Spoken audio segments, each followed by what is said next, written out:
Hey guys, welcome to resource point. आज हम लोग डिस्कस करेंगे वीज़ा आइस की करंट अफेयर्स जो कि हमारे दिसंबर मंथ की चल रही थी। तो काफ़ी टॉपिक कंप्लीट हो चुकी है हमारी, और भी टॉपिक बाकी है। इंटरनेशनल रिलेशन में हमारी 3 टॉपिक बची हुई है।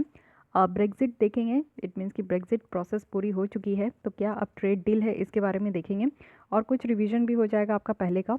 इसी के साथ Tibetan policy and support act आया है, इसको देखेंगे किस तरीके की कानून है। और साथ ही चाबार पोर्ट, तो चाबार पोर्ट हमारा बहुत ही इम्पॉर्टेंट टॉपिक है, इसके बारे में आपका रिवीजन हो जाएगा, और क्या न्यू ऐड ऑन हुआ है अभी न्यूज़ में वो भी आपको पता चल जाएगा। तो चलिए कोशिश करते हैं इन तीनों टॉपिक को कंप्लीट करने का, हालांकि थोड़ा लेंदी है बट कोई ना, चलिए स्टार्ट करते हैं।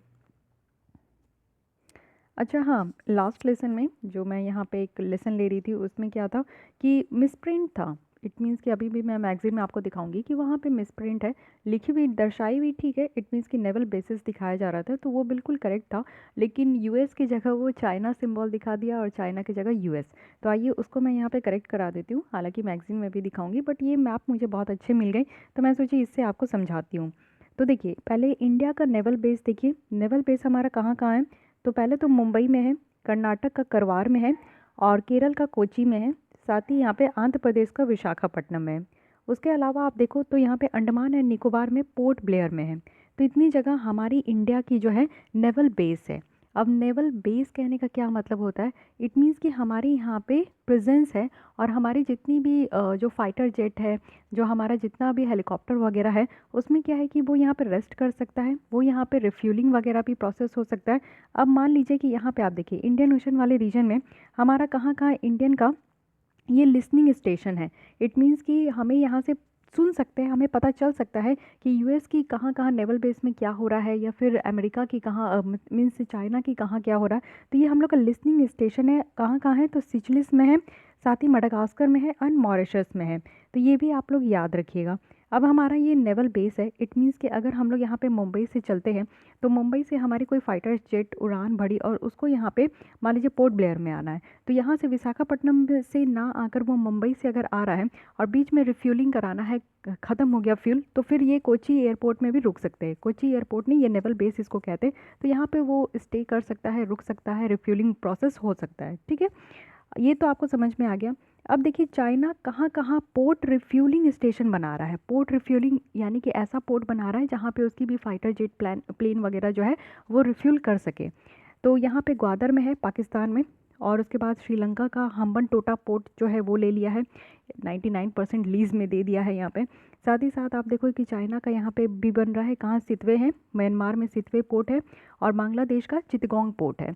तो ये 4 ऐसे पोर्ट है जो कि यहाँ पे चाइना के द्वारा बनाए जा रहे हैं, और वो भी क्या है तो रिफ्यूलिंग स्टेशन है। यानी कि अगर यहाँ से चाइना से अगर इसका कोई फाइटर जेट प्लान उड़ता है और पाकिस्तान में जाना है, तो पाकिस्तान में आराम से जो है ये रिफ्यूलिंग करा सकता है। बीच में अगर लगा कि रिफ्यूलिंग की ज़रूरत है तो यहाँ हम्बन टोटा पोर्ट में रुक कर रिफ्यूलिंग हो सकता है, फिर यहाँ से ये उड़ान भरेगा। ठीक है, तो ये ध्यान रख लिया आप लोग। अब आइए आगे देखिए, यूएस का नेवल बेस आप देख सकते हो तो यहाँ पे है, कहाँ है, देगे गार्सिया में, तो ये भी आपको ध्यान रखना है। तो आइए यहाँ पे देखिए, ये हम लोग एक आर्टिकल डिस्कस कर रहे थे जो कि इंडियन ओशन रीजन के बारे में था। इसमें दिखाया जा रहा है कि इंडियन ओशन रीजन में कितना ज़्यादा पावरफुल होना ज़रूरी है, और किस तरीके से चाइना अपनी डोमिनेंस बढ़ाते जा रहा है। तो यहाँ पे देखिए ये है यूएस की मैप, ये है चाइना का, लेकिन ये उल्टा लिखा गया है। ठीक है, तो ये आपका एक्सचेंज हो गया है, इसको आप लोग करेक्ट कर लीजिए। अब जहाँ जहाँ पे रेड है वो चाइना है। यहाँ पे भी आप लोग देख सकते हो कि जिबूती में भी इसका नेवल बेस है, हालांकि यहाँ पे यूएस का भी है। साथ ही साथ आप लोग देखो ग्वादर में है, श्रीलंका का हम्बन टोटा पोर्ट है। साथ ही यहाँ पे हम लोग ने देखा सितवे जो म्यांमार में है, और बांग्लादेश का चितगोंग पोर्ट। उसके बाद शानिया भी है यहाँ पे जो चाइना का नेवल बेस है। यूएस का नेवल बेस आप देख सकते हो, ये सिंगापुर है। यहाँ पे वेस्ट एशिया में देखिए कुवैत में है, बहरीन में है, कतर में है, और यहाँ पे अफ्रीकन कॉन्टिनेंट में अगर आप देखोगे तो यहाँ पे जिबूती में है। ठीक है, और साथ ही साथ यहाँ पे डेगो गार्सिया है। तो इतना आप लोग को ध्यान रखना है कि कहाँ कहाँ इंडिया की नेवल बेस है, कहाँ यूएस की है, कहाँ चाइना की है। ठीक है, अब आइए आज की हम लोग आर्टिकल पे चलते हैं। तो अब आइए आज की जो आर्टिकल है उसको स्टार्ट करते हैं। फर्स्ट आर्टिकल है ब्रेग्जिट ट्रेड डील। तो अभी न्यूज़ में क्यों है, क्योंकि यूके जो कि ये जो यूरोपियन यूनियन है उससे बाहर निकला है। यहाँ पे आप लोग देखो कि ये एग्रीड हो गया है कि post Brexit free trade deal होगा इसके बीच में। ब्रेक्सिट कहने का क्या मतलब होता है, यहाँ पे यूके का अब यूरोपियन यूनियन से बाहर निकलना, एग्जिट होना, इसलिए इसको प्यार से ब्रेक्जिट बोला जाता था। ठीक है, तो ये तो हालांकि निकल गया है बाहर। यूरोपियन यूनियन में पहले 28 मेंबर्स थे, अब 27 है। इसके बारे में भी डिटेल देखेंगे हम लोग यहाँ पे।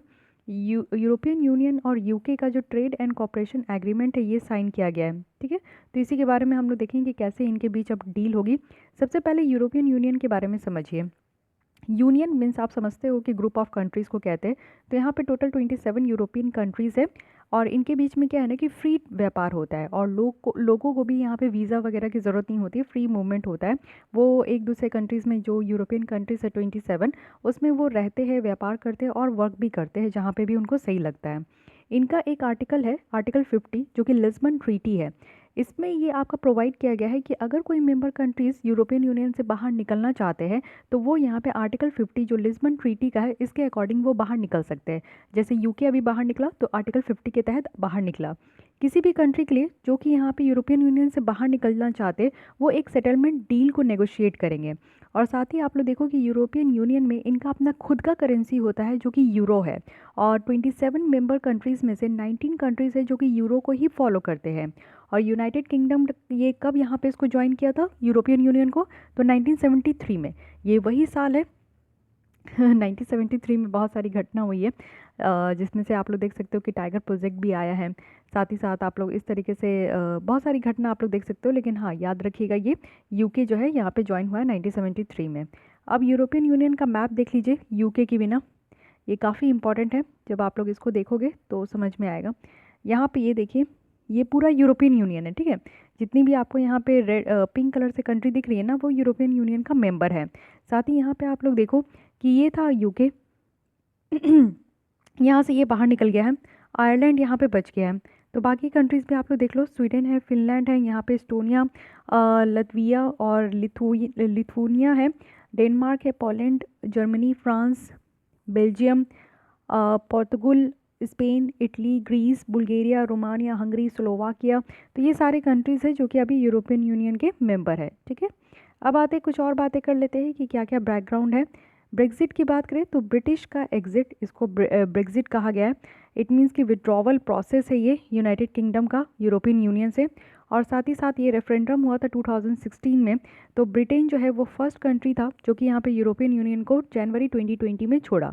यानी कि जब से ये यूरोपियन यूनियन बना तो तब से 28 मेंबर्स थे और इसमें से अब तक कोई भी कंट्री बाहर नहीं निकला है। ये ब्रिटेन है जो कि पहली बार ये यहाँ से बाहर निकला है। ठीक है, अब यहाँ पे देखते हैं कि क्या प्रोविज़न है इस डील में।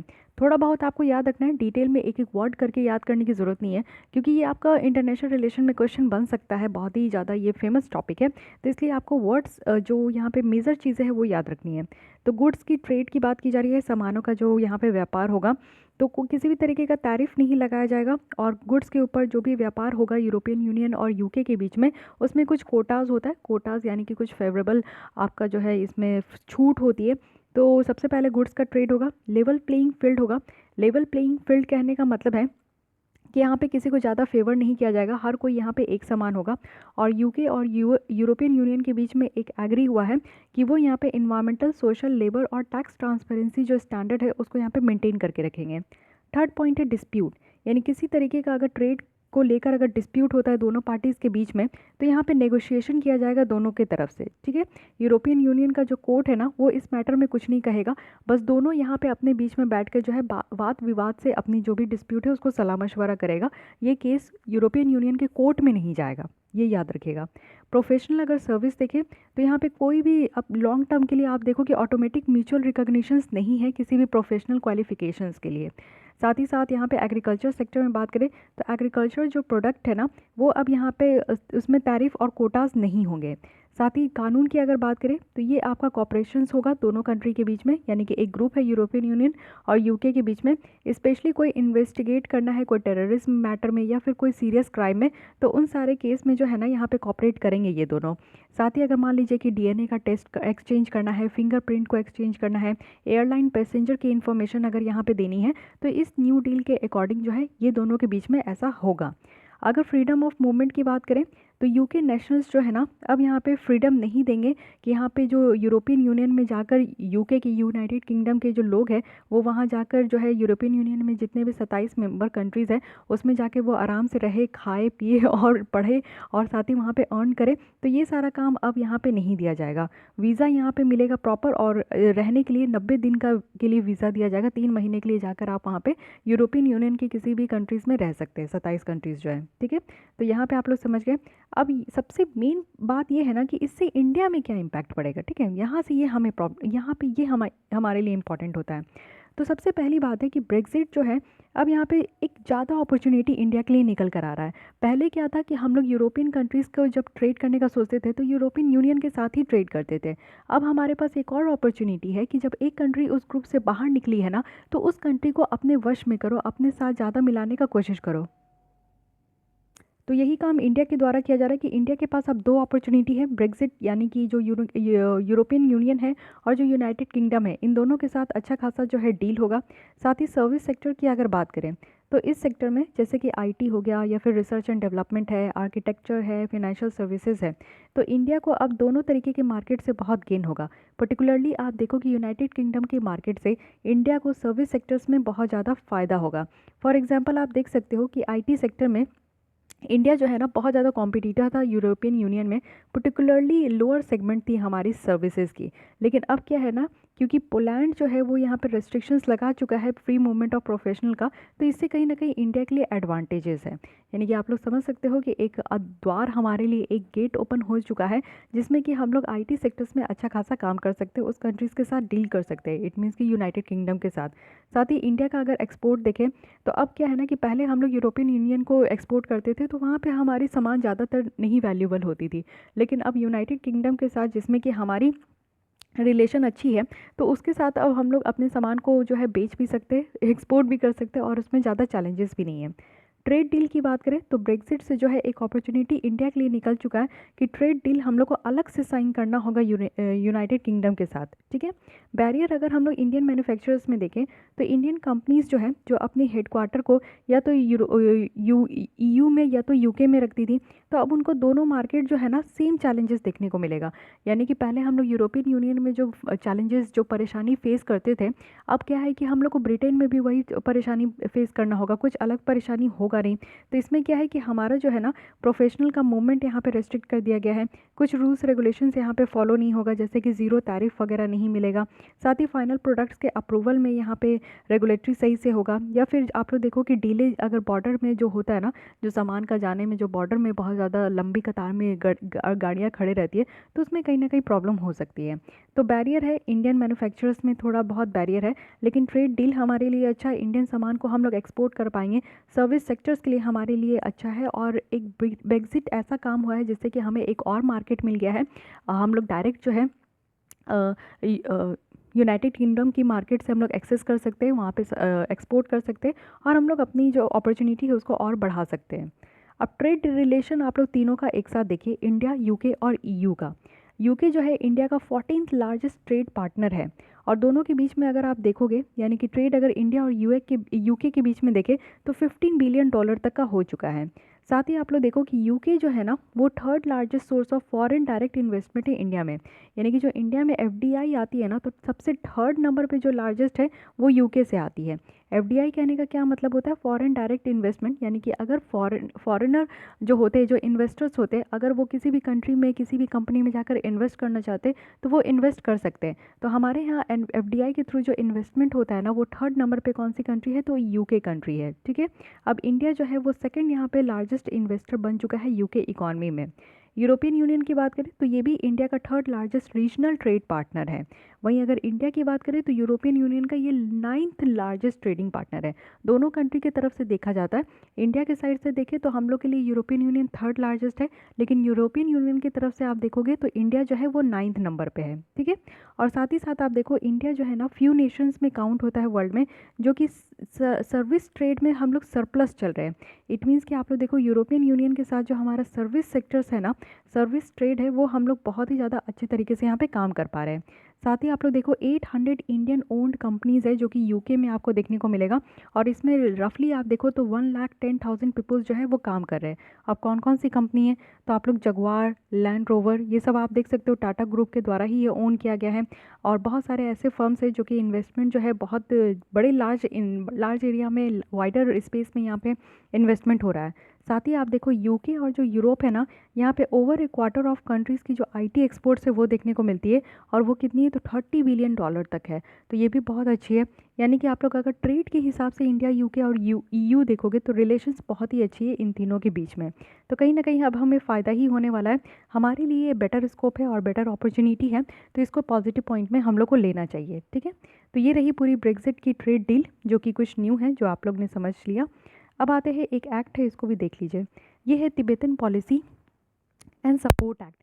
तो ये है क्या, रिसेंटली यूएस सीनेट उनके द्वारा ये तिब्बतन पॉलिसी और सपोर्ट एक्ट को पास किया गया है 2020 का, जिसमें कि यूनाइटेड स्टेट की क्या पॉलिसी है तिब्बत को लेकर, ये सारी चीज़ें यहाँ पे कही गई है। ठीक है, तो कुछ हम लोग देख लेते हैं इस एक्ट के बारे में।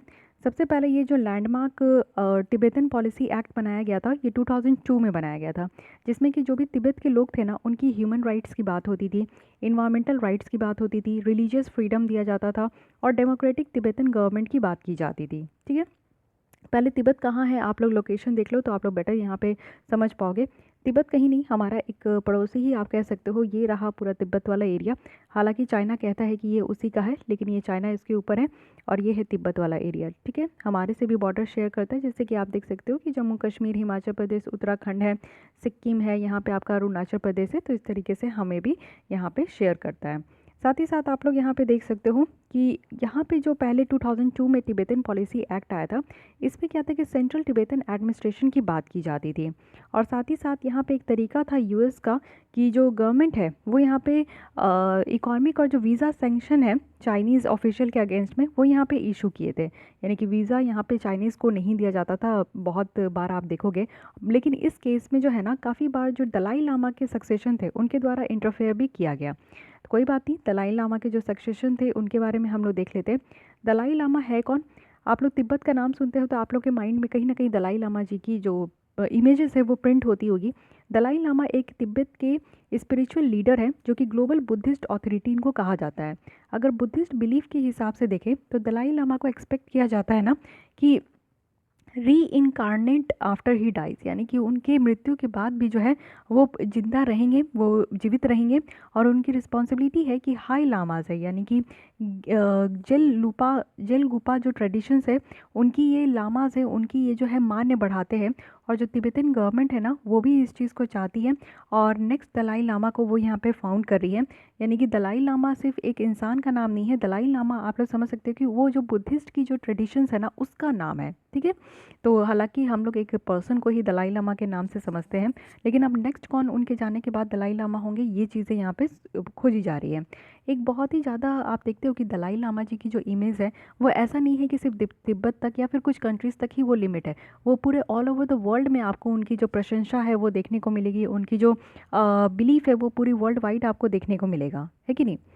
तो ये चीज़ें हो गई। अब देखते हैं कुछ बैकग्राउंड में चल के जियो स्टैटिक और जियो पॉलिटिकल इंपॉर्टेंस देखते हैं तिब्बत का क्या है। तिब्बत के बारे में आज कुछ बेसिक चीज़ समझिए। तिब्बत वर्ल्ड का हाईएस्ट और लार्जेस्ट प्लेट्यू है। इससे पहले हम लोग तिब्बतन प्लेट्यू के बारे में भी देखे थे, कुछ और यहाँ पे ऐड ऑन होगा आपकी कुछ नॉलेजेस। यहाँ पे आप देखो कि 2.5 मिलियन स्क्वायर किलोमीटर कवर करता है। एवरेज एलिवेशन आप देखो, एलिवेशन मीन्स ऊंचाई कितने में है, तो 4000 मीटर में है सी लेवल से, सी लेवल है और इससे ऊंचाई नापा जाता है। आप लोग देखो कि माउंटेन का जितनी भी माउंटेन है, पिक है, उसको हाईएस्ट लेवल में उसका जो मेजरमेंट होता है वो सी लेवल के ऊपर से ही होता है। ठीक है, तो यहाँ पे अगर तिब्बत का भी आप देखोगे तो 4000 मीटर ऊपर ही है। इसका जो इंटायर सदर्न रिम है ना, यहाँ पे हिमालय से ही लगा हुआ है। जैसे कि आप लोग देखते हो कि ये पूरा हिमालय वाला रीजन है, तो सदर्न पोर्शन कहा जाता है कि ये हिमालय से लगा हुआ है, और ये वर्ल्ड का हाईएस्ट माउंटेन चेन है। और लैंड मास में आप देखोगे तो यहाँ पे काफ़ी ज़्यादा जो पावर है ना वो यहाँ पे तिब्बत के भी बियॉन्ड ये ऑपरेट होते हैं। अगर इन्वायरमेंटल इंपॉर्टेंस हम लोग तिब्बत का देखें तो कुछ फैक्ट से ये राइज होता है, जैसे कि काफ़ी ज़्यादा ये इंपॉर्टेंट रोल प्ले करता है एशियन मानसून में, और साथ ही लार्जेस्ट जो कॉन्सेंट्रेशंस है ग्लेशियर का वो यहाँ पे दोनों पोल के बाहर ही रहता है। यानी कि आप लोग देखो कि तिब्बत का यहाँ पे माउंटेन इतना ऊंचा है ना कि जो सिबेरियन से ठंडी आती है ना वो हमारे यहाँ ज़्यादातर नहीं आ पाती, क्योंकि हिमालय और जो अपर रेंज में है एलिवेशन इतना ज़्यादा है कि उसी से रुक जाता है। तो आप लोग देखो कि काफ़ी ज़्यादा इंपॉर्टेंट रोल प्ले भी करता है इन्वायरमेंटल इंपॉर्टेंस में भी। साथ ही तिब्बत की अगर बात करें तो जियो स्टैटिक अगर प्रोमिनेंस देखें तो यहाँ पे रीजनल और साथ ही साथ सुपर पावर में तो 20वीं सेंचुरी में क्या है कि ब्रिटिश इंडिया, उस समय जो ब्रिटिशर्स हमें हमारे ऊपर जब वो राज कर रहे थे तो उस समय उनकी एक फॉरवर्ड पॉलिसी आई थी जिसमें कि तिब्बत को यहाँ पे उसकी जो मार्केट है ना वो एक्सपेंड करने के लिए दिया गया था, और तिब्बत को एक बफर बनाया गया था किसके बीच में, तो रशिया के बीच में, रशिया अगेंस्ट रशिया से, जिससे कि यहाँ पे इंडिया को भी थ्रेट दिया जाता था। तो इससे कहीं ना कहीं इंडिया को भी थ्रेट होता था, ठीक है, तो रशिया के अगेंस्ट में इसको यूज़ किया जाता था। लेकिन आज की डेट में आप देखो तो पॉपुलर परसेप्शंस है, चाइना कंसीडर करता है तिब्बत को एज ए पान, और लद्दाख, नेपाल, सिक्किम, भूटान, अरुणाचल प्रदेश, ये 5 फिंगर कहा जाता है चाइना के द्वारा। लेकिन आप देखो कि 14 जो दलाई लामा थे वो यहाँ पे रह रहे हैं, इंडिया में भी रहते हैं, इंडिया मतलब कि तिब्बत में रहते हैं, लेकिन वो इंडिया भी आना जाना करते हैं, इंडिया से भी उनका खास यहाँ पे आप देखते हो कि लगाव है ही। साथ ही साथ आप देखो कि चाइना का मिलिट्राइजेशन, यानी कि तिब्बतन प्लेटू में चाइना की मिलिट्री पावर बहुत ज़्यादा आपको देखने को मिलता है। उस वजह से साउथ एशिया में जो जियो पॉलिटिकल टेंशन है ना वो काफ़ी ज़्यादा हद तक आपका ट्रिगर हो जाता है। और साथ ही साथ आप देखो कि यूएस के द्वारा जो सेंट्रल तिब्बतन एडमिनिस्ट्रेशन है उसको यूएस बहुत ज़्यादा सपोर्ट करता है। हमेशा कहा जाता है यूएस के द्वारा कि एक मिडिल वे पॉलिसी लाना चाहिए, एक जेन्युइन ऑटोनॉमी देने की ज़रूरत है तिब्बतन को। आज के भी डेट में जो है ना चाइना इसके ऊपर कब्जा किया हुआ है, चाइना अपना जो है डोमिनेंस दिखाता है, लेकिन यूएस चाहता है कि तिब्बतन के जो लोग हैं, तिब्बतन की जो एडमिनिस्ट्रेशन है वो स्वतंत्र रूप से काम करनी चाहिए, वहाँ पे लोगों को अपनी जो धार्मिक चीज़ें हैं उनके लिए उनको फ्रीडम मिले, साथ ही इन्वायरमेंटल प्रोटेक्शन भी दिया जाए जो तिब्बतन प्लेटू है। क्योंकि आप लोग ने देखा था कि तिब्बतन प्लेटू जो है वहाँ पे 7 मोस्ट जो ओरिजिन होती है रिवर्स की वो चीज़ें देखने को मिली थी। एक बार आइए फिर से हम लोग इसको देख लेते हैं। ये तिब्बतन प्लेटू है, यहाँ से 7 मोस्ट जो लार्जेस्ट रिवर है ना उसका सोर्स कहा जाता है तिब्बत को। तो यहाँ पे आप लोग देख सकते हो, एक इंडस है, दूसरा यहाँ पे गंगा है, फिर ब्रह्मपुत्र है, फिर इरावड्डी है, और ये साल्विन है, फिर मेकोंग है, याक्सटे है, और यहाँ पे येलो रिवर है। तो आप लोग देख सकते हो कि 7 मोस्ट यहाँ पे रिवर को कहा जाता है कि एशिया की लार्जेस्ट रिवर कहाँ से ओरिजिन होती है, तो ये तिब्बतन प्लेटू से होती है। इंडस, गंगा, ब्रह्मपुत्र, इरावदी, साल्विन, यांगस्टे और मेकोंग, ये याद रखना है, ठीक है। तो ये चीज़ें आप लोग समझ गए। अब देखते हैं कि इंडिया का क्या स्टैंस होता है तिब्बत के ऊपर, क्या कुछ चेंज होने की ज़रूरत है यहाँ पे। तो इंडिया के द्वारा क्या है ना कि एक मेन प्रॉब्लम है कि हम लोग वन चाइना पॉलिसी को फॉलो करते हैं। तो वन चाइना पॉलिसी के कारण क्या होता है कि हम लोग को तिब्बत को भी समझ में आता है कि हम लोग चाइना के अंदर ही तिब्बत को लेकर चलते हैं, अलग से हम लोग नहीं मानते हैं, और ये नेहरू जी के टाइम से ऐसा माना जा रहा है। चाइना और इंडिया की बात करें तो वो अपने पोजीशंस को जो है कॉडिफाई करते हैं तिब्बत में, और एक टच स्टोन है, यानी कि जो भी कंट्रोवर्सीज है इस इशू के ऊपर उसको एड्रेस करते हैं। क्योंकि 1954 में एक ट्रीटी हुआ था, treaty on trade and transportation on the border, वो भी तिब्बत और इंडिया के बीच में, जो कि पंचशील का यहाँ पे दावा दिया जाता है, 5 प्रिंसिपल ऑफ पीसफुल को एग्जिस्टेंस। तो इंडिया के द्वारा इसको जो है रिकॉग्नाइज़ किया जाता है, यानी कि हम लोग जो पंचशील को मांगते हैं उसके द्वारा ये कहा जाता है कि हम लोग यहाँ पे रिकॉग्नाइज़ करते हैं कि तिब्बत जो है ना वो चाइना का पार्ट है।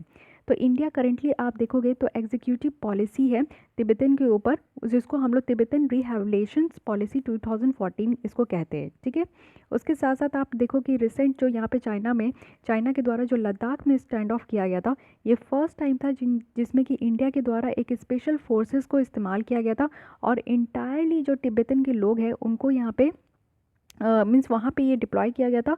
और इस एक स्ट्रैटेजिक हाइट जो कि आप पैंगोंग शॉ लेक में देखे थे, तो वहाँ पे हमारे द्वारा जो है काफ़ी स्पेशल फोर्सेस को भी डिप्लॉय किया गया था, ठीक है। और सबसे पहली बात थी कि हम लोग को तिब्बतन्स को यहाँ पे बचाना है, ये एक फर्स्ट लाइन ऑफ डिफेंस था इंडिया के लिए। और साथ ही एक्सपर्ट्स जो है उनका व्यू अगर देखें तो उनको भी यही लगता है कि तिब्बत की जो इंपॉर्टेंस है वो इंडिया के लिए बहुत ज़्यादा है हमारे नेशनल सिक्योरिटी को लेकर। तो ये हाई टाइम है जिसमें कि इंडिया को ना एक मीन्स एक स्टैंड यहाँ पे अडॉप्ट करना चाहिए तिब्बतन इशू को लेकर, जो कि चाइना के साथ डील कर रहा है। जैसे कि आप तिब्बतन का देखो तो बहुत सारे इंडियंस हैं, पर्टिकुलरली जम्मू कश्मीर में, हिमाचल प्रदेश में, सिक्किम, वेस्ट बंगाल, अरुणाचल प्रदेश में, जो कि दलाई लामा की पूजा करते हैं। और almost half of the water जो कि 48% है वो तिब्बतन प्लेटू धातु से ही आता है इंडिया में, क्योंकि जो 3 बहुत बड़ी रिवर है, इंडस, गंगा और ब्रह्मपुत्र, उसकी रिवर हमारे इंडिया में ही आता है।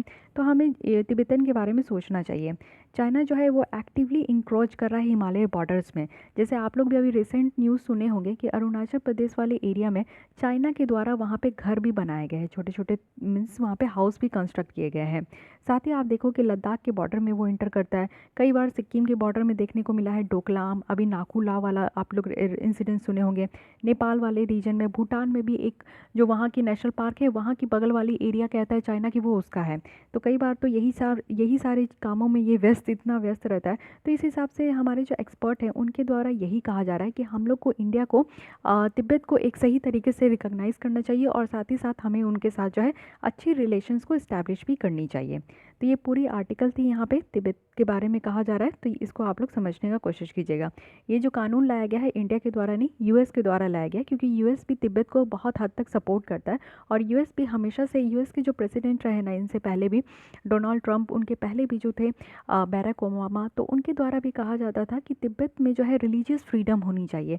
वहाँ के लोगों को फ्रीडम नहीं मिलता है, वो फ्रीडम देने की ज़रूरत है। ऑटोनोमस तरीके से वहाँ पे एडमिनिस्ट्रेशन होनी चाहिए। चाइना का जो दबदबा है वो अब यहाँ पे ज़्यादातर नहीं होना चाहिए, ठीक है।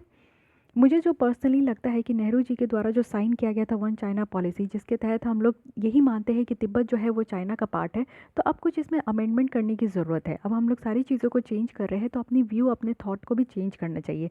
देखते हैं कि इसमें क्या होता है आगे चलकर। ये तो मेरा पर्सनल व्यू था, लेकिन देखते हैं क्या प्रॉब्लम है, क्या होता है, कुछ तो न्यू ज़रूर होगा, ठीक है। अब आते हैं लास्ट आर्टिकल, जो कि है चाबार पोर्ट। रिसेंटली फर्स्ट यहाँ पे ट्राईलेटरल वर्किंग ग्रुप जो है वो इंडिया में मिले हैं, इंडिया, ईरान और उज्बेकिस्तान में। और वो तीनों जो है अब यहाँ पे चाबार पोर्ट को जॉइंट यूज़ करेंगे। और ये जो मीटिंग हुई है ये वर्चुअली हुई है, क्योंकि आप लोग को भी पता है कि सारी मीटिंग जो है वो ऑनलाइन हो रही है। जैसे आप लोग वीडियो कॉल करते हो, वैसे ही हमारे जो जितने डिप्लोमेट्स हैं, हमारे जितने भी नहीं, हमारे हर एक कंट्री के जो प्राइम मिनिस्टर्स है, अभी भी आप देखते हो कि मोदी जी जो है वर्चुअली अपनी बातों को रखते हैं। तो सारी चीज़ें वर्चुअली ही चल रही हैं। अगर हम लोग देखें यहाँ पे जो ट्राईलेटरल वर्किंग ग्रुप है, अब ये एक्सपेक्ट किया जा रहा है कि हर एक 3 महीने में ये मिलेंगे। और जो जॉइंट यूज़ है, यानी कि तीनों मिलकर यहाँ पे इंडिया, ईरान और उज्बेकिस्तान जो मिलकर ये इसको यूज़ करेंगे व्यापार करने के लिए, उसके ऊपर बातें होगी। इंडिया का प्रपोजल है कि चाबार डे को जो है होल्ड करना चाहिए साइड बाय साइड किसके, तो इंटरनेशनल जो मैरीटाइम समिट है जनवरी 2021 में हुआ था, तो उसी के साथ इसको भी जो है ना चाबार डे इसको मनाना चाहिए। अगर हम लोग सारे साइट्स देखें तो यहाँ पे देखा जा रहा है कि काफ़ी एक इम्पॉर्टेंट रोल प्ले किया जा रहा है चाबार पोर्ट्स के द्वारा, क्योंकि हम लोग ह्यूमैनिटेरियन असिस्टेंस जो है ना काफ़ी हद तक प्रोवाइड किए हैं, वो भी कोविड-19 पैंडेमिक के टाइम में। अब एक बार आप लोग दर्शन ले लीजिए कि कहाँ पे है चाबार पोर्ट। वैसे मैं काफ़ी बार दिखाई हूँ, तो मुझे पता है कि आप लोग जो रेगुलर मेरी वीडियोज़ देखते हो उनको रट गया होगा। अब देखिए ये है हमारा प्यारा भारत, ये तो पूरा भारत है। इसमें आप लोग देखो कि ये मुंबई है। मुंबई से आप लोग देखो कि यहाँ पे ईरान में आएंगे तो ये दिखेगा हमें यहाँ पे, ओ दूसरी जगह चल गई मैं, यहाँ है ठीक है। ये चाबार पोर्ट है, तो चाबार पोर्ट है। इसके आगे आप जाओगे तो जाहिदान आएगा। इसके आगे आप हम लोग चलेंगे तो यहाँ पे अफ़गानिस्तान वाली रीजन आएगी। फिर उसके बाद ये तुर्कमेनिस्तान है, फिर उसके बाद ये उज्बेकिस्तान है, ठीक है। तो यूज़ किसके किसके द्वारा किया जाएगा, तो ये तो ईरान है, ठीक है। ईरान और उज्बेकिस्तान और इंडिया के द्वारा जो है ये चाबार पोर्ट को इस्तेमाल किया जाएगा। ये चीज़ें ध्यान रखना है। अब जो पाकिस्तान में जो यहाँ पे ग्वादर पोर्ट बनाया जा रहा है वो चाइना के द्वारा बनाया जा रहा है, ठीक है। ये अभी हम लोग इनसे पहले देखे थे। तो ये रही हमारी प्रॉपर लोकेशन। तो कहा जा रहा है कि कोविड-19 पैंडेमिक में, जैसा कि आप लोग को पता है कि हम लोग ने काफ़ी मेडिसिन्स भी यहाँ पे प्रोवाइड की हैं, और साथ ही साथ आप लोग देखो कि पीपीई किट भी दिए हैं, टेस्टिंग किट भी दिए हैं हम लोग। तो काफ़ी चीज़ें हम लोग जो एक्सपोर्ट भी किए हैं, काफ़ी हद तक हम लोग फूड ग्रेन्स भी एक्सपोर्ट किए। तो चाबार पोर्ट हमारे लिए बहुत ज़्यादा हेल्पफुल रहा, और भी कंट्री को, जिससे कि हम लोग कनेक्टिविटी बेटर तरीके से इस्टेब्लिश कर पा रहे हैं। अब ये समझिए कि क्यों इंडिया की कनेक्टिविटी जो चाबार पोर्ट के साथ है वो काफ़ी इंपॉर्टेंट है, काफ़ी महत्वपूर्ण क्यों है। क्योंकि सबसे पहला बात आप लोग को यहाँ पे दिख रहा होगा, ये चाबार पोर्ट बनाने का मकसद ही ये था, क्योंकि आप लोग देखो कि ये इंडिया की बॉर्डर है, ये पाकिस्तान है, ये अफ़गानिस्तान है, ठीक है। ये अफ़गानिस्तान है। तो हम लोग को अफ़गानिस्तान के साथ रिलेशन हमारी बहुत अच्छी है। तो हम लोग को यहाँ पे सेंट्रल एशिया में भी जाना होता था। तो सेंट्रल एशिया क्या कहते हैं, ये कजाकिस्तान, उज्बेकिस्तान, तुर्कमेनिस्तान, ठीक है। तो ये सारी जो है अज़रबैजान, यहाँ पे भी आपको कंट्रीज़ देखने को मिलेंगे। तो वो सब सेंट्रल एशिया है। तो हम लोग डायरेक्ट यहाँ से सेंट्रल एशिया में जा नहीं पाते थे, क्योंकि एक साइड जो दुश्मन है ये पाकिस्तान है, दूसरे साइड जो यहाँ पे चंट दुश्मन है वो है यहाँ पे चाइना। तो हमें जाने का जगह नहीं मिलता था। अफ़गानिस्तान से हम लोग रिलेशन नहीं मेंटेन कर पा रहे थे। तो हम लोग लोग यहाँ पे क्या किए ना कि जब सीधी उंगली से घी ना निकले तो हम लोग उंगली ही टेढ़ा कर लिए और ये रास्ता हम लोग ने अपना लिया। तो यहाँ पे हम लोग अपना है ये ईरान से हम लोग अपनी रिलेशन इस्टेब्लिश कर रहे हैं जो कि अच्छा है। फिर अफ़गानिस्तान में जाएंगे और अफ़गानिस्तान के थ्रू हम लोग यहाँ पे सेंट्रल एशिया में अच्छा खासा रिच कर पाएंगे। अब सेंट्रल एशियन आप लोग को पता है कि कितना ज़्यादा रिच कंट्री है, वहाँ पे क्या नहीं आपको मिलेगा, हर एक तरीके की जो नीड होती है ना किसी कंट्री की वो पूरी हो जाएगी। तो चाबार पोर्ट से हमें डायरेक्ट एक्सेस मिल पाएगा सेंट्रल एशिया और उसके आगे यूरोप में भी हमारी कनेक्टिविटी बढ़ पाएगी। इसके साथ एक और प्रोजेक्ट है जो कि है international north south transportation corridor. तो इसके थ्रू भी जो हमारी ट्रांसपोर्टेशन है, जो ट्रेड है वो और भी ज़्यादा बढ़ पाएगा और इंडिया का जो ट्रेड है यूरेशिया के साथ वो $170 बिलियन तक भी बढ़ पाएगा। ठीक है, तो ये तो आप समझ गए। चाबार पोर्ट जो है वो हमें इंटीग्रेट कर पाएगा जो ट्रांजिट कॉरिडोर है। और अशगाबत एग्रीमेंट है, ये एक तरीके का एग्रीमेंट है जो कि यहाँ पे हम लोग सेंट्रल एशिया के साथ और पर्शियन गल्फ में जो सामान का ट्रांसपोर्टेशन होता है उसको बेटर तरीके से करने के लिए हम लोग इस एग्रीमेंट को साइन कर चुके हैं। तो उसमें भी हमारा यहाँ पे फ़ायदा होगा। साथ ही जो ट्रेड अपॉर्चुनिटी है इंडिया, ईरान, अफगानिस्तान, तो ये बहुत हद तक बढ़ पाएगा। जैसे आप लोग जान रहे हो कि आत्मनिर्भर भारत है, यानी कि अब हम लोग अपने कंट्री में मैन्युफैक्चरिंग सेक्टर्स को बूस्ट करेंगे और चीज़ों को इंपोर्ट करने से ज़्यादा जो है हम लोग एक्सपोर्ट करेंगे। तो हमारे लिए ट्रेड अपॉर्चुनिटी ज़्यादा है, ज़्यादा से ज़्यादा हम लोग चाबार को यूज़ करके अपने सामान को एक्सपोर्ट कर पाएंगे। सबसे पहला तो यहाँ पे चाबार के द्वारा अलाउ किया गया इंडिया को कि ह्यूमैनिटेरियन सप्लाई यहाँ पे सब एक्सपोर्ट करे अफ़गानिस्तान, और अफ़गानिस्तान जो है इस एक्सपोर्ट अपॉर्चुनिटी को और ज़्यादा डाइवर्सिफाई कर पाएगा। साथ ही पोटेंशियल ऑल्टरनेटिव है, यानी कि आप लोग समझ सकते हो कि चाइना का जो बेल्ट एंड रोड इनिशिएटिव है उसकी ऑल्टरनेटिव है, जिसमें कि चाबार एक शॉर्टेस्ट ओपनिंग है हमारा इंडियन ओशन में भी। और साथ ही साथ आप लोग देखो कि काफ़ी सी पोर्ट फैसिलिटीज़ भी दिया जाएगा टर्की, रशिया, बाल्टिक स्टेट्स को, ईरान में जो कि बंदर आवास है, और चाइना को भी। तो काफ़ी हद तक ये जो है हमारे लिए बहुत ही महत्वपूर्ण है। अब देखिए कि क्या स्टेप्स लेना चाहिए इंडिया के द्वारा जिससे कि हम लोग चाबार पोर्ट में जो है एक अच्छा खासा इन्वेस्टमेंट कर सकें। तो सबसे बड़ी यहाँ पे जो हमें स्टेप्स लेनी चाहिए कि हम लोग को यूएस सैंक्शन से बाहर रखना है, और हम लोग को कैसे बाहर रहना है उसको एक बेटर तरीके से हम लोग को मैनेज करके चलना चाहिए कि यूएस के द्वारा सैंक्शन नहीं लगाया जाए। साथ ही क्विक ऑपरेशनलाइज होना चाहिए, यानी कि पोर्ट ऐसा नहीं है कि बन रहा है, कंस्ट्रक्ट हो रहा है, ऑपरेशनलाइज तो है, लेकिन इसमें अच्छी तरीके से अगर इसका काम स्टार्ट हो गया ना तो कोई भी इसे रोक नहीं पाएगा। पहला जो वीट कंसाइनमेंट इंडिया के द्वारा यहाँ पे किया गया है अफ़गानिस्तान को, तो ये 2017 में भेजा गया था। 2018 में जो ऑपरेशन है शाहिद बेहेश्ती पोर्ट का, ये यहाँ पे चाबार पोर्ट के बगल में आपको ईरान में ही देखने को मिलेगा, तो ये भी हमें ऑपरेशंस कंट्रोल मिल गया था। साथ ही साथ आप देखो 2019 में अफ़गानिस्तान के द्वारा सामान को एक्सपोर्ट करना भी स्टार्ट हो गया था कि वो अपने सामान को एक्सपोर्ट कर रहे थे इंडिया में, वो चाबार पोर्ट को इस्तेमाल करके। तो इसको और भी ज़्यादा ऑपरेशनल में लाना है और फास्ट तरीके से लाना है। साथ ही बजटरी अगर एलोकेशन देखें तो इसको डबल करने की ज़रूरत है। इट मीन्स कि इस पोर्ट को हम लोग को डेवलप करने में जितना खर्च करना पड़ रहा है उसे हमें जल्दी से जल्दी डबल खर्च करना होगा, जिससे कि हम लोग तेज़ी से इसको कंप्लीट कर सकें। 40% सब्सिडी जो है ना वो कार्गो के ऊपर चार्ज करना है, वेजल्स के ऊपर चार्ज करना है, जो कि शाहिद बेहेश्ती पोर्ट से ये मूव करे, जिससे क्या होगा कि हमारा ट्रेड जो है ना वो बहुत हद तक यहाँ पे चाबार पोर्ट के थ्रू जो है हमारा बूस्ट हो पाएगा। तो ये सारा कुछ ऐसा काम करना है इंडिया को जो कि चाबार पोर्ट को एक मीनिंगफुल तरीके से यहाँ पे इन्वेस्ट कर सके। लेकिन बहुत सारी चीज़ें हैं, गुड्स प्रॉस एंड कॉन्स बहुत है, लेकिन चैलेंजेस भी कम नहीं है इंडिया के सामने। क्या चैलेंजेस हैं यहाँ पे? सबसे पहले आप देख सकते हो कि हम लोग जो चाबार में इन्वेस्ट कर रहे हैं ना, ये अभी तक इंटरनेशनल पॉलिसी के लिए एक होस्टेज है। यानी कि जो चाबार एग्रीमेंट है ना वो यहाँ पे यूनाइटेड नेशन के द्वारा जब सैंक्शन लगाया गया था ईरान के ऊपर, तो ये आपका हटा तो लिया गया था, लेकिन उसके बाद ही हम लोग इसको साइन किए। 2018 में यूनाइटेड स्टेट्स के द्वारा इस सैंक्शंस को फिर से लगाया गया। उसके बाद आपको पता है कि ईरान के साथ जो यूएस की रिलेशन है वो बहुत ज़्यादा डगमगा गई है, क्योंकि काफ़ी ज़्यादा न्यूक्लियर डील वाले जो प्रॉब्लम है उसको लेकर हुई थी। ठीक है, वो एक इंडिया को लेकर प्रॉब्लम है, क्योंकि हमारी यूएस के साथ अच्छी रिलेशन है, और यूएस के द्वारा भी हमें कहा गया था कि हम लोग ईरान से तेल ना खरीदें, लेकिन किसी तरह इंडिया मैनेज करके चलते हैं दोनों कंट्रीज़ को लेकर। साथ ही इंडिया का जो इकोनॉमिक इन्फ्लुएंस है ईरान को लेकर, ये भी कहीं ना कहीं प्रॉब्लम में डाल सकता है। ईरान के द्वारा आप देखो कि इंडिया को ड्रॉप कर दिया गया था, यानी कि हमें जो रेल लाइन बनानी थी चाबार पोर्ट से जाहिदान तक, तो वो हमें हमारे से छीनकर ईरान जो है हम लोग बनाने वाले थे, लेकिन हमारे से छीनकर वो चाइना को दे दिया। तो कहीं ना कहीं ऐसा भी लगता है कि ईरान कभी ना कभी डिप्लोमेटिक प्ले भी करता है, क्योंकि आप देखते हो कि इंटरनेशनल रिलेशन में कोई भी कंट्री एक दूसरे का कभी दोस्त नहीं होता है, परमानेंट दोस्त और परमानेंट दुश्मन नहीं होता है। जब जिसको फ़ायदा होता है वो उस हिसाब से दोस्त कर लेता है, जब फ़ायदा नहीं होता है तो वो दुश्मन बन जाता है। तो आप आप लोग को ये समझ में आना चाहिए कि ईरान को ये दिख गया कि हम लोग रेल लाइन बनाने में बहुत डिले कर रहे हैं, इसकी वजह से ये प्रोजेक्ट हमारे हाथ से लेकर वो चाइना को दे दिया। तो ये भी एक प्रॉब्लम है हमारे लिए। साथ ही आप देखो ईरान जो ग्रेविटेटिंग है चाइना की तरफ, यानी कि इस तरीके का जो काम किया गया है, हमारे हाथ से प्रोजेक्ट लेकर चाइना को दिया गया है। तो इससे आप समझ सकते हो कि ईरान भी कहीं ना कहीं चाइना के इन्वेस्टमेंट से कहीं ना कहीं अट्रैक्ट हो रहा है और चाइना का जो काम है उससे कहीं ना कहीं अट्रैक्ट हो रहा है। इवन आप देखो कि एडवांटेज स्टेज में भी देखने को मिलता है। 400 बिलियन लॉन्ग टर्म एग्रीमेंट यहाँ पे साइन किया जाता है, यानी कि चाइना का एक डेट ट्रैप चलता है, यानी कि कर्ज में किसी भी कंट्री को दबा देना और लीज पे दे देता है, कर्ज पे दे देता है। तो कर्ज पे भी वो 1-2 साल में ऐसा नहीं कहता है कि आप इतना पैसा को आप लौटा दो, देता है 25 साल 50 साल की, आप इस तरीके के जो इंटरेस्ट है ना उसको आप 25 साल में भरो, 50 साल में भरो। तो इस तरीके का जो है एग्रीमेंट करता है चाइना, जो कि ऑल ओवर द वर्ल्ड में आप देखो मोस्ट ऑफ द कंट्रीज़ इसको बहुत ज़्यादा फेवर कर रही है और उसमें फंस चुका है ईरान। तो हम लोग जो है कहाँ से चाइना को टैकल कर पाएंगे, तो इस चीज़ के ऊपर हम लोग को सोचना होगा। अब ये बताया जा रहा है कि क्या इंडिया को करना चाहिए जिससे कि जो चाबार पोर्ट है उसमें चाइना की जो डिप्लोमेसी है उससे हम लोग सक्सेस ला सके। तो सबसे बड़ी बात है कि हमें यहाँ पे अपनी जो इंटरेस्ट है ना उसको प्रायोरिटी देना होगा।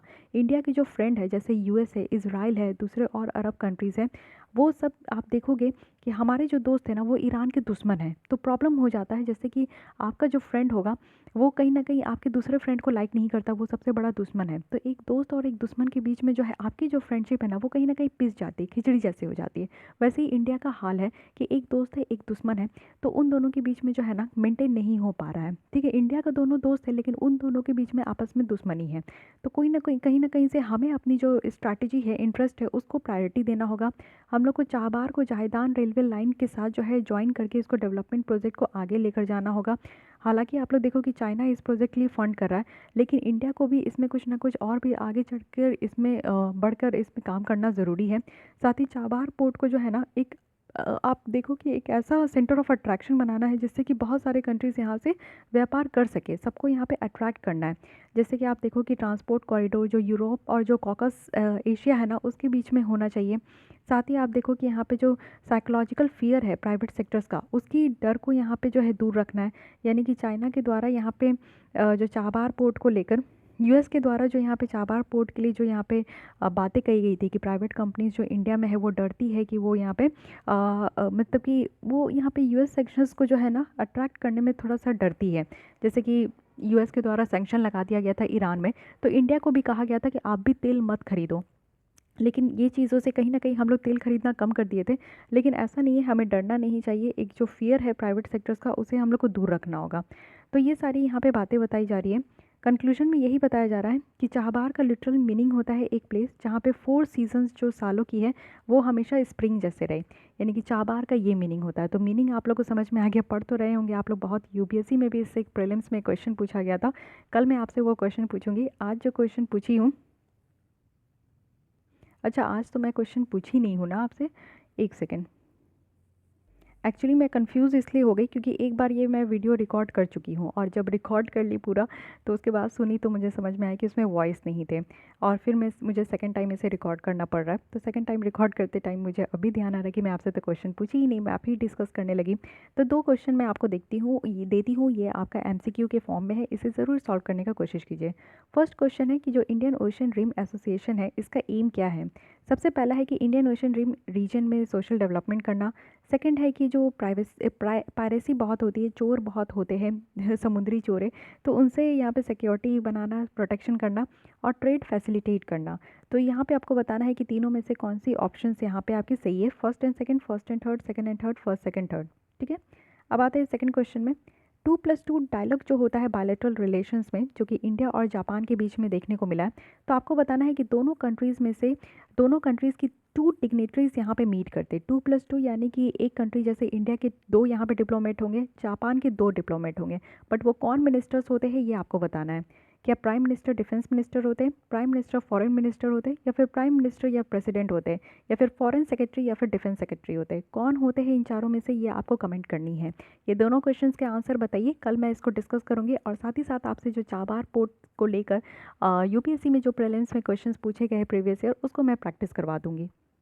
तो चलिए अच्छा हुआ अभी सडन मुझे याद आ गया at the end of this lesson, नहीं तो आपकी ये क्वेश्चन छूट जाती। ठीक है, कई बार ऐसी होती है यार कि लेसन पूरी रिकॉर्ड कर लो और फिर बाद में पता चला कि वॉइस ही नहीं है। तो कोई नहीं, कोई बात नहीं, अच्छा है, अच्छे तरीके से आप लोग को और समझा पाती हूँ और चीज़ें अच्छी तरीके से रिकॉल हो पाती है, बट कोई नहीं। चलिए, चाबार की लिटरल मीनिंग आप लोग समझ गए, एक ऐसा जगह जहाँ पे चारों सीज़न जो है स्प्रिंग सीज़न जैसा हो। इट मीन्स कि आप देखते हो गर्मी में आपको टू मच गर्मी लगती है जब आप नॉर्थ इंडिया में अगर रह रहे हो, तो ठंड में अभी कड़ाके की ठंड थी, लेकिन चाबार एक ऐसा जगह, कहने का मतलब ये नाम का मीनिंग है कि एक ऐसा जगह जहाँ पे चारों सीज़न स्प्रिंग सीज़न जैसा हो। ठीक है, इंडिया की जो इकोनॉमिक और जो स्ट्रैटेजिक रिच है ना, उसके लिए अगर हम लोग देखें तो ये काफ़ी अच्छा टाइम है जिसमें हम लोग अपनी रियलिटी को लेकर आ सकते हैं। इट मीन्स कि जो हम लोग सपना देखे थे कि जो चाबार पोर्ट बनेगा तो हम लोग की क्या क्या एम है वो पूरी होगी, तो क्या क्या ऑब्जेक्टिव है जिसको पूरा करना है, तो ये राइट टाइम है जिसको कि हम लोग को इम्प्लीमेंट बेटर तरीके से करना चाहिए। और इससे हम लोग की बहुत ज़्यादा ज़रूरी है कि central Asia, west Asia, Afghanistan में हमारी जो सिक्योरिटी है, रीजनल कनेक्टिविटी है, इकोनॉमिक इंटीग्रेशन है, इन सारी चीज़ों को हम लोग जो है एक लेवल तक लेकर आए, तो उसके लिए हमें बेटर तरीके से काम करना होगा। ठीक है, तो ये सारी बातें यहाँ पे रखी गई है। आइए कुछ और देख लेते हैं चाबार पोर्ट के बारे में। ये यहाँ पे कुछ फैक्ट्स दिए गए हैं। कहाँ लोकेशंस है चाबार पोर्ट की, तो गल्फ़ ऑफ ओमन में है, और ये सिस्तान बालूचिस्तान इसको प्रोविंस कहते हैं, जिसमें एनर्जी बहुत ज़्यादा मिलते हैं। ठीक है, और ये माकरान कोस्ट है, ये याद रखिएगा। हमारी जो सदर्न इंडिया की कोस्ट आपको देखने को मिलता है, ईस्टर्न साइड में आपको कोरोमंडल कोस्ट देखने को मिलेगा, वेस्टर्न साइड में यहाँ पे आपका जो है मालाबार कोस्ट है। तो इस तरीके से याद रखिएगा। ठीक है, और यहाँ पे जॉइंटली इसको डेवलप किया जा रहा है इंडिया, ईरान और अफगानिस्तान के द्वारा। मल्टी मॉडल ट्रांसपोर्ट होगा गुड्स और पैसेंजर्स का। इस पोर्ट में अगर देखें तो जोग्राफिकल प्रॉक्सिमिटी है इंडिया के साथ, और कांडला पोर्ट से ये थोड़ा डिस्टेंस में है। गुजरात टू चाबार अगर आप डिस्टेंस देखोगे तो 1000 किलोमीटर है, वहीं चाबार टू मुंबई अगर देखें तो 1450 किलोमीटर है। चाबार में दो टर्मिनल है, एक तो है शाहिद कालांतरी और शाहिद बेहस्ती। इसको फर्स्ट फेज़ कहा गया है चाबार पोर्ट का। तो चाबार पोर्ट में जो स्टार्ट हुआ है वो छोटे छोटे जो पोर्ट्स होते, टर्मिनल्स होते, उसको स्टार्ट किया गया था, जो कि शाहिद कलांतरी है और शाहिद बेहस्ती है। शाहिद बेहस्ती की बात करें तो ये इंडिया और अफगानिस्तान, ईरान के द्वारा मिलकर ही इसको बनाया गया है, और 2016 में इसको साइन किया गया था, जिसमें इंडिया को यहाँ पे 10 ईयर्स की लीज़ दी गई है कि वो इसको ऑपरेट करे और साथ ही साथ डेवलप करे दोनों टर्मिनल को। साथ ही साथ इंडिया और ईरान की बात करें तो ये रेल नेटवर्क भी इनको यहाँ पे बनानी थी, जो कि चाबार और जाहिदान के बीच में है। साथ ही साथ यहाँ पे जो है नेसेसरी लीगल फ्रेमवर्क भी प्रोवाइड किया जाएगा, जो कि ट्रांसशिपमेंट्स ऑफ गुड्स जो अफगानिस्तान में जाएगा। ठीक है, तो ये सारी बातें हैं, इसको ध्यान रखना है आपको। आइए रिकॉल कर लेते हैं चाबार पोर्ट में क्या बातें हुई है। अभी ट्राइलेटरल वर्किंग ग्रुप में यहाँ मीटिंग हुई है इंडिया, ईरान, अफगानिस्तान के बीच में, और कहा जा रहा है कि इंडिया के लिए क्यों कनेक्टिविटी के लिए इम्पॉर्टेंट है।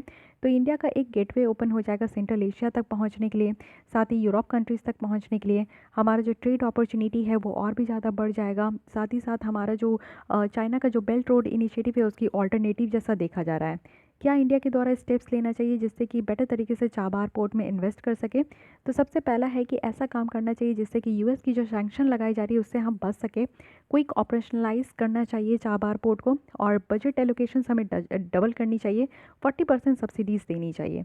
लेकिन चैलेंजेस क्या क्या है इंडिया के सामने। सबसे ज़्यादा चैलेंजेस है कि हम लोग जिस तरीके से इन्वेस्ट कर रहे हैं शायद थोड़ी प्रॉब्लम है, क्योंकि उसमें आप देखो चाइना के द्वारा ह्यूज इन्वेस्टमेंट किया जा रहा है। इतना इन्वेस्टमेंट किया जा रहा है कि चाइना हमारे हाथ से जो रेलवे लाइन की प्रोजेक्ट थी उसको भी छीन लिया है। तो हमें सबसे बड़ी बात है कि चाइना को टैकल करना है। चाइना का जो डेट ट्रैप की जो कार्ड है ना, उसे हमें ठीक से समझ के चलना होगा। ठीक है, क्या करना चाहिए, हमें अपनी इंटरेस्ट को प्रायोरिटी देनी चाहिए।